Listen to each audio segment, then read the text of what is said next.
बिस्मिल्लाहिर्रहमानिर्रहीम, अस्सलाम वालेकुम। मैं फैज़ान रिजवी और आप मेरे यूट्यूब चैनल और फेसबुक पे देख रहे हैं। आज 3 जुलाई 2023 है, दिन है जी मंडे पीर का। 495 रोज़ आज मुकम्मल हो गए रूस और यूक्रेन के दरमियान जारी जंग को। वैसे वीडियो आज मैंने जनीन पर बनानी थी, जहां पर सहूनी फोर्सेस ने एक बड़े ऑपरेशन का आगाज़ किया है और मासूम फ़लस्तीनियों पर मजालिम उठाए जाने की एक नई किस्त का आगाज़ इसराइली फोर्सेस की जानिब से किया गया है इस टॉपिक पर, क्योंकि डेवलपिंग स्टोरी है और ये बताया जा रहा है कि जो सहूनी ऑपरेशन है इसकी कोई लिमिट नहीं है, इसकी कोई तारीख तय नहीं हुई कि कितने दिन कितने घंटों पर ये ऑपरेशन मुहित होगा।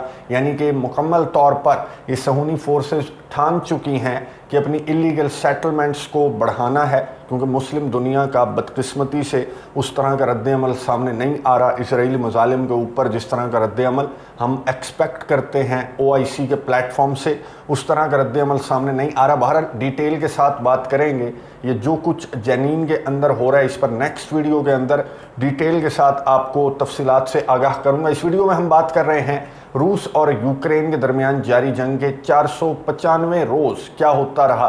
अब डेली हम इस पर बात करते हैं, इसलिए जब एक भी दिन मिस किया जाए तो फिर आप कमेंट्स बॉक्स में अपनी राय का इजहार क्या नाराज़गी का इजहार करते हैं कि आज के दिन की तफसीलात आपने क्यों नहीं बताई। हालांकि दरमियान में ऐसे दिन भी आए रूस और यूक्रेन की जंग के दौरान जो बहुत ठंडी मीठी सी ये जंग है। जंग भी कहना इसे सही नहीं होगा, जंग तो वो थी जो अज़रबैजान और आर्मीनिया के दरमियान 44 रोज़ लड़ी गई और मैंने मुकम्मल वो 44 रोज़ की डिटेल्स, अगर आपने स्टार्ट से मेरा चैनल सब्सक्राइब किया हुआ है तो आपको मालूम होगा कि आर्मीनिया और अज़रबैजान की जंग के दौरान भी हम डेली बेसिस पर इसी तरह से बात करते थे। लेकिन ये जंग इतनी भी ठंडी नहीं है कि ये जंग डेकेड्स तक जाने वाली है। With in months and with in years इस जंग का भी इख्तिताम हो ही जाना है, जो रूस और यूक्रेन की जंग है। इसलिए एक भी दिन ऐसा नहीं है कि रूस और यूक्रेन की जंग का एक भी दिन मिस किया जा सके। आज भी यूक्रेन के सदर व्लादिमीर ज़ेलेंस्की की क्या स्टेटमेंट सामने आई। यूक्रेन के सदर व्लादिमीर ज़ेलेंस्की ने कहा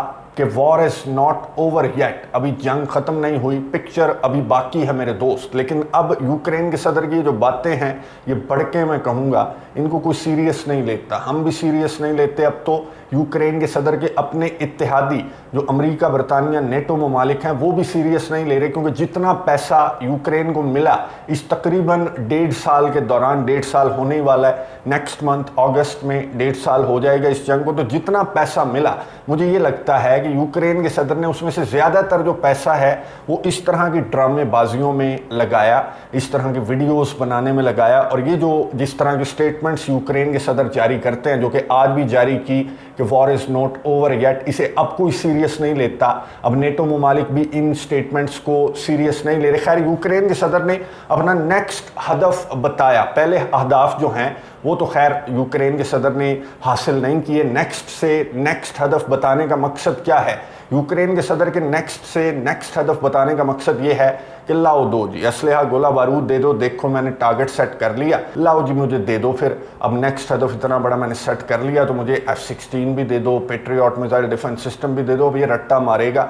इस तरह के अहदाफ ये जुलाई में होने वाला जो नेटो का समिट है उससे कबल यूक्रेन के सदर की इस तरह की स्टेटमेंट्स, इस तरह की बड़कें जो हैं वो डेली बेसिस पर सामने आएंगी, आपके साथ शेयर करूंगा। लेकिन यूक्रेन का काम नहीं है। अब हमें इस तकरीबन 1.5 साल के दौरान हमें क्या, यूक्रेन के अपने इत्तेहादियों को भी नज़र आ चुका है कि यूक्रेन का काम नहीं है रशिया को शिकस्त देना। इवन के जो हंगरी के प्राइम मिनिस्टर हैं विक्टर ऑर्बन, उन्होंने तो कैमरे के सामने बैठकर कह दिया कि यूक्रेन का काम नहीं है, चाहे हम इसे जितना असलहा गोला बारूद दे दें, लेकिन यूक्रेन रशिया को डेकेड्स में भी, दिहाइयों में भी शिकस्त नहीं दे सकता। तो यूक्रेन का अकेले का तो काम नहीं है जब तक कि नेटो बराह रास्त इस जंग में इन्वॉल्व नहीं हो जाता। अब नेटो इन्वॉल्व तो है इस जंग के अंदर। डे फर्स्ट से हमने देखा कि इंटेलिजेंस भी यूक्रेन को मिल रही है, असलहा गोला बारूद भी यूक्रेन को मिल रहा है, वेपन भी प्रोवाइड किया जा रहा है, इमदाद भी प्रोवाइड की जा रही है। और रशिया को महरूम करने की, आइसोलेट करने की, रशिया पर हज़ारों सैंक्शंस आयद करने के जो इक़दामात नेटो ममालिक के सामने आए, तो ये क्या है? ये इन्वॉल्वमेंट है रशिया के खिलाफ यूक्रेन की इस जंग में, नेटो की इन्वॉल्वमेंट है। लेकिन इस इन्वॉल्वमेंट से भी नेटो की दाल तो गलती भी नज़र नहीं आ रही। रशिया को ना ये आइसोलेट कर सके, ना ये महरूम कर सके, ना ये मैदान जंग के अंदर शिकस्त दे सके। तो अब एक ही ही रास्ता है, और वो रास्ता ये है कि नेटो बराह रास्त इस जंग के अंदर, यानी कि नेटो के बूट्स यूक्रेन के अंदर उतरे। सिर्फ ये रास्ता है कि इस जंग का कोई दी एंड हमें नजर आएगा, वरना पॉप फ्रांसिस ने गुज़िश्ता वीडियो के अंदर मैंने आपको बताया कि पॉप फ्रांसिस ने कहा कि Ukraine war seems to have no end, कोई इसका इख्तिताम नज़र नहीं आ रहा। और इसी तरह की बात है कि ये जंग डेकेड्स भी चल सकती है अगर नेटो बराह रास्त इस जंग के अंदर इन्वॉल्व ना हुआ। लेकिन अब कुछ इस तरह की खबरें भी गर्दिश कर रही हैं इंटरनेशनल मीडिया के ऊपर कि नेटो तैयारियां कर रहा है, नेटो के जो ट्रूप्स हैं वो तैयारियां कर रहे हैं कि वो बराह रास्त इस जंग के अंदर, यानी कि यूक्रेन के अंदर नेटो के बूट्स भी उतर सकते हैं। अब ये नौबत आ चुकी है। और उर्सुला वॉन डर लीयेन जो यूरोपियन यूनियन की चीफ हैं, उन्होंने आज एक स्टेटमेंट जारी करते हुए कहा कि will leave no stone unturn, रशिया को शिकस्त देने के लिए हम जी जान लगा देंगे अपना, यूक्रेन को धक्के लगाने में और यूक्रेन की मदद इमदाद में हम अपना जी जान लगा देंगे जब तक कि रशिया के सदर व्लादिमीर पुतिन को हम शिकस्त नहीं दे देते और इंसाफ के कटहरे में रूस के सदर व्लादिमीर पुतिन को लाकर खड़ा नहीं कर देते जो कुछ उन्होंने यूक्रेन के अंदर किया, तब तक हम कोई भी स्टोन अनटर्न्ड नहीं छोड़ेंगे इस जंग के अंदर जहां तक यूक्रेन की मदद इमदाद का ताल्लुक है। तो फिर आखिरी जो स्टोन है वो यही है जो मैं आपको बता चुका हूं कि नेटो के ट्रूप्स की यूक्रेन के अंदर मौजूदगी। अब क्या चल रहा है और क्यों ये नौबत महसूस कर रहे हैं नेटो ममालिक, स्पेशली जो बुकारेस्ट 9 हैं, वो ममालिक जो कि रशिया के ख़तरे को सबसे ज़्यादा महसूस करते हैं, वो क्यों इस तरह की प्लानिंग कर रहे हैं, क्यों इस तरह की पुरस्रार किस्म की सरगर्मियाँ नेटो के ट्रूप्स की नज़र आ रही हैं कि आने वाले दिनों में हो सकता है। और जुलाई में मोस्ट प्रोबेबली जो जुलाई में नेटो का समिट है उसके अंदर ही मालूम पड़ जाएगा कि इस जंग का फ्यूचर क्या है। क्या नेटो अपने ट्रूप्स यूक्रेन के अंदर भेजने वाला है या फिर कोई और सरप्राइज रशिया को दिया जाएगा, कोई और सरप्राइज यूक्रेन के लिए प्लान किया जा रहा है नेटो ममालिक की जानिब से। डिटेल्स आपके सामने रखने से पहले मैदान जंग के हवाले से बात कर लेते हैं। आज के रिजल्ट्स में आपको बता दूं, आज भी काउंटर ऑफेंसिव तो यूक्रेन का चल रहा है, लेकिन लग ऐसे रहा है कि रशिया का काउंटर ऑफेंसिव चल रहा है। रशिया ने ड्रोन स्ट्राइक्स की हैं जी ईस्टर्न यूक्रेन के अंदर। 17 ड्रोन्स दागे रशिया ने और 13 ड्रोन्स को मार गिराने में कामयाब हुआ यूक्रेन का एयर डिफेंस सिस्टम। अब ये जो स्ट्राइक्स थी रशिया की, ये ईस्टर्न यूक्रेनियन साइड पर ये स्ट्राइक्स रशिया ने कंडक्ट की और यूक्रेन ने बताया कि 13 को तो हमने मार गिराया, लेकिन 4 जो ड्रोन्स हैं रशिया के वो जाकर गिरे सुमे रीजन के अंदर। अब सुमे रीजन के अंदर 1 हलाकत और 16 जख्मी भी यूक्रेन की जानिब से रिपोर्ट किए जा रहे हैं। और सुमे रीजन का मैं आपको बता दूं कि सुमे रीजन से मुतल्लिक कुछ खबरें भी गर्दिश कर रही हैं कि यहाँ पर जो कामिकाज़ी ड्रोन्स रशिया इस्तेमाल कर रहा है, ईरानियन मेड जो ड्रोन्स हैं, उनके अलावा अब सुमे रीजन के अंदर परवाज़ें दिखाई दी हैं S-70 जो रशिया का ड्रोन है, इसकी परवाज़ें यूक्रेन ने नोट की और इनकी तस्वीर भी ली गई, ये आपको नज़र आ रही होगी।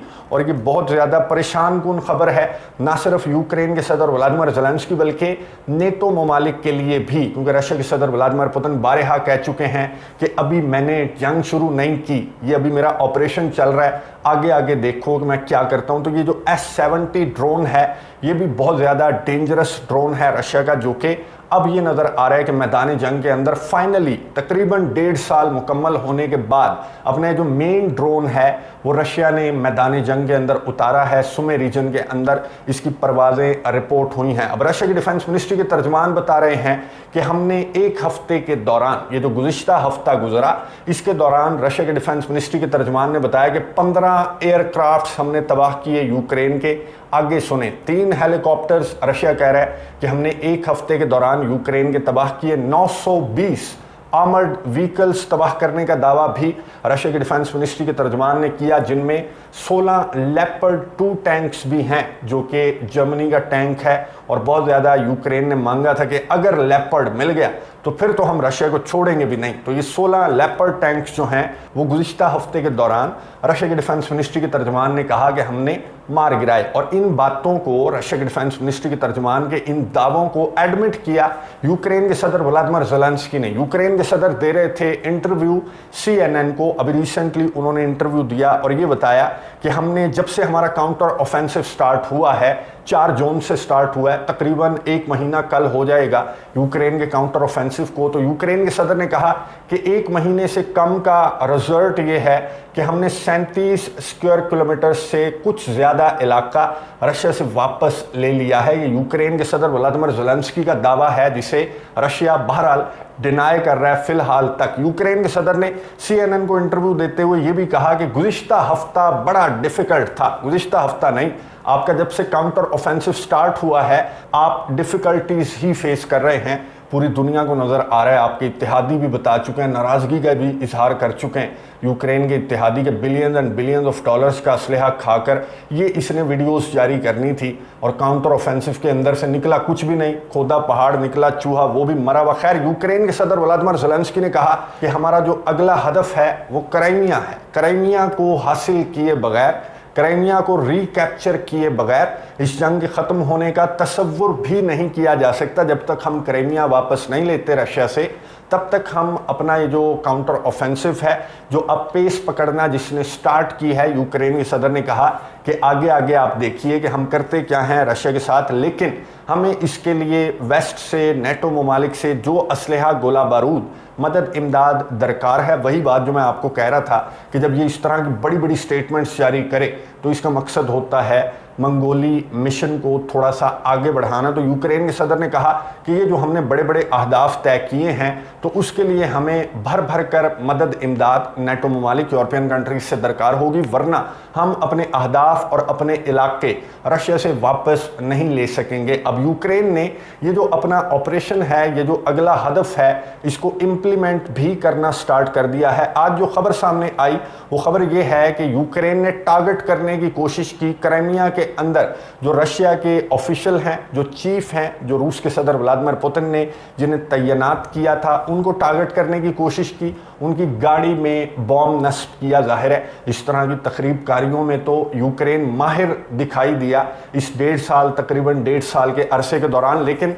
रशिया के इंटेलिजेंस ने इस तकरीबकारी को तो नाकाम बना दिया। एक और तकरीबकारी रशिया के दारुल हुकूमत मॉस्को के अंदर करने की कोशिश की यूक्रेन ने, जहां पर एक कोरियर के अंदर एक माइन भेजी यूक्रेन ने। अभी खैर इसकी इन्वेस्टिगेशंस चल रही हैं कि शरारत, ये तकरीबकारी किसने की, लेकिन जाहिर है शक तो यूक्रेन पर ही जाएगा, क्योंकि पिछली जो दर्जनों तकरीबकारियां इसी तरह की बचकाना हरकतें हैं उनके पीछे यूक्रेन का हाथ ही रहा है। तो ये जो मेल भेजी गई थी, जो कि खैर ऑफिस में ही पकड़ी गई कि इस मेल के अंदर एक माइन है। अब मेल ट्रांसफ़र जहां पर की जानी थी, जहां पर डिलीवर की जानी थी, वहां पर डिलीवर किए जाने से कबल ऑफिस के अंदर इस मेल को पकड़ लिया गया, जिसके अंदर एक माइन पाई गई। फिर इस ऑफिस को खाली भी करवाया गया कि शायद ये माइन जो है वो ब्लास्ट ना हो जाए। इस तरह के खदशे के पेश नज़र इस ऑफिस को खाली भी करवाया गया। खैर, इस तरह की तकरीबकारियों से ना ही आप ये जंग जीत सकते हैं, ना ही आप रशिया से अपने इलाके वापस ले सकते हैं। क्राइमिया तो खैर भूल जाएं,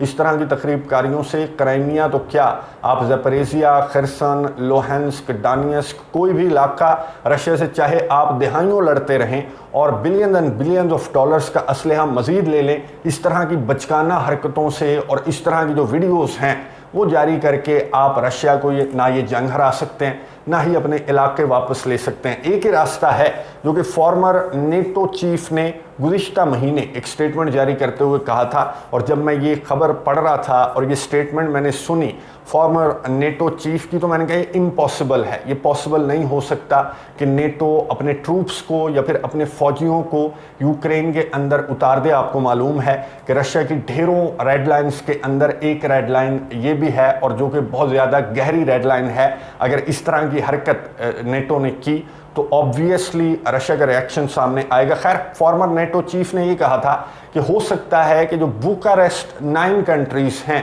जो कि रशिया के ख़तरे को बहुत ज़्यादा महसूस करते हैं। गुज़िश्ता दिनों इन बुकारेस्ट 9 कंट्रीज़ का समिट भी हुआ, जहां पर इनकी जानिब से बड़ी बोल्ड किस्म की स्टेटमेंट सामने आई, यूक्रेन की मेंबरशिप को भी लेकर और यूक्रेन की मदद इमदाद को बढ़ाने से लेकर। और ये कहा गया कि हमें कोई भी रेड लाइन नहीं देखनी चाहिए, अनलिमिटेड सपोर्ट यूक्रेन को प्रोवाइड करनी चाहिए, ताकि जो बुकारेस्ट 9 जो कि रशिया को बॉर्डर करते हैं या फिर रशिया का बहुत ज़्यादा ख़तरा महसूस करते हैं, बेलारूस को बॉर्डर करते हैं, ताकि ये महफूज रह सकें। इसलिए बुकारेस्ट 9 बड़ी बोल्ड किस्म की स्टेटमेंट्स जारी करते हैं। आज जो खबर सामने आई, ये आपको वीडियो नज़र आ रही होगी, अमेरिका ने मिलिट्री ड्रिल्स कंडक्ट की। ना सिर्फ अमेरिका, बल्कि मैं आपको बता दूं कि इन मिलिट्री ड्रिल्स के अंदर अमेरिका के अलावा यूके भी था, पोलैंड, बाल्टिक स्टेट्स जो हैं, लिथुआनिया, लैटविया, इस्टोनिया, उनके ट्रूप्स भी थे, फिनलैंड के ट्रूप्स भी थे, मोल्दोवा और जॉर्जिया भी ऑब्जर्व कर रहे थे इन मिलिट्री ड्रिल्स को। जिनके अंदर हुआ क्या, इन मिलिट्री ड्रिल्स के अंदर जो कमांडर था,